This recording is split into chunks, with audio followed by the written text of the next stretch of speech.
The developer that announced that Arc Raiders uses behavior-based matchmaking is Robert Similian, who is the art director for the game. Being art director, a high-up position within the company, he would almost certainly be sitting in on meetings about player engagement and would know if Arc Raiders has behavior-based matchmaking. So, we're taking his word as fact and as proof of behavior-based matchmaking. What he said was, without going into excruciating detail, it's quite complex. We do analyze behavior and match accordingly.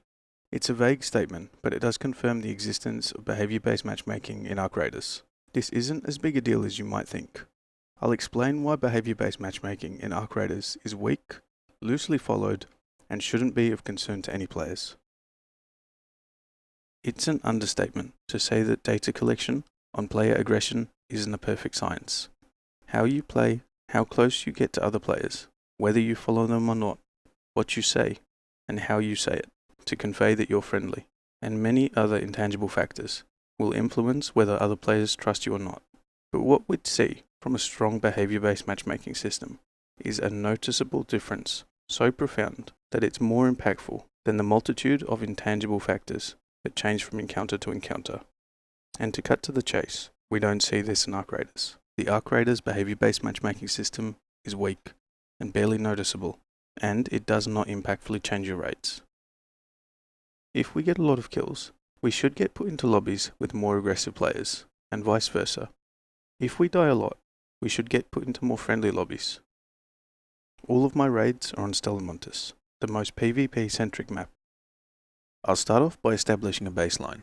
This will be my first raid of the day. We should have a completely neutral behavior classification. I'll go in and see how friendly people are. Then I'll go in and be full KOS, killing everybody I see. At this point, we should be classed as aggressive. After it's reasonable to assume we'd be classified as aggressive, I'll go in again with no kit and see how friendly people are. And lastly, I'll attempt to be lowering my aggression rating by going into raid without attacking a single arc or a single person, never fighting back if I'm shot, then once again, testing how friendly players are afterwards. I did 5 baseline raids, 9 friendly encounters on average, and died twice. After this, I went into raid full KOS, killing everybody I saw. I did this for 5 raids. Oh, hello, it's Chimp. Hey, Chimp Cheap. Oh, shit. Okay, fuck yeah. Sorry, brother. Right. You're a jet. My bad, man.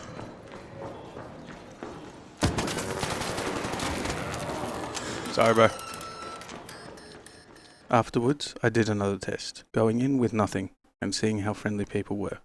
Of these tests, I died 3 out of 5 raids, an increase of 1 death over the baseline.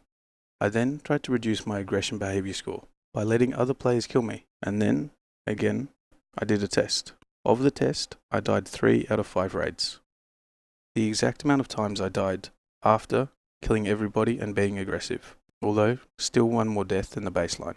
So, in conclusion, Arc Raiders has behavior-based matchmaking, but it's not strong.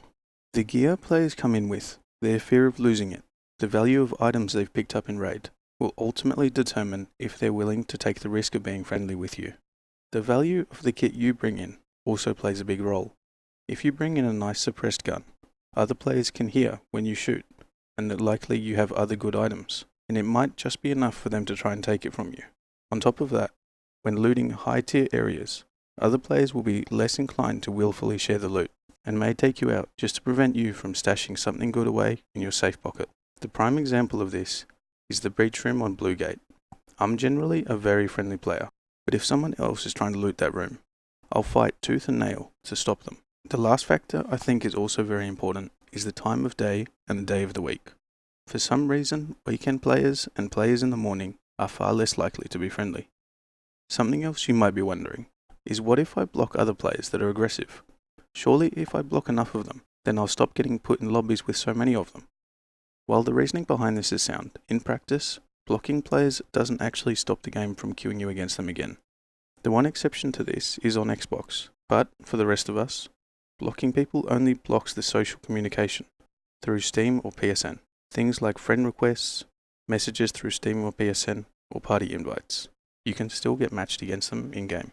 The behavior-based matchmaking didn't have a strong impact on the outcome of my raids. And that's the real takeaway. No matter what you do, random chance will always overpower the weak behavior-based matchmaking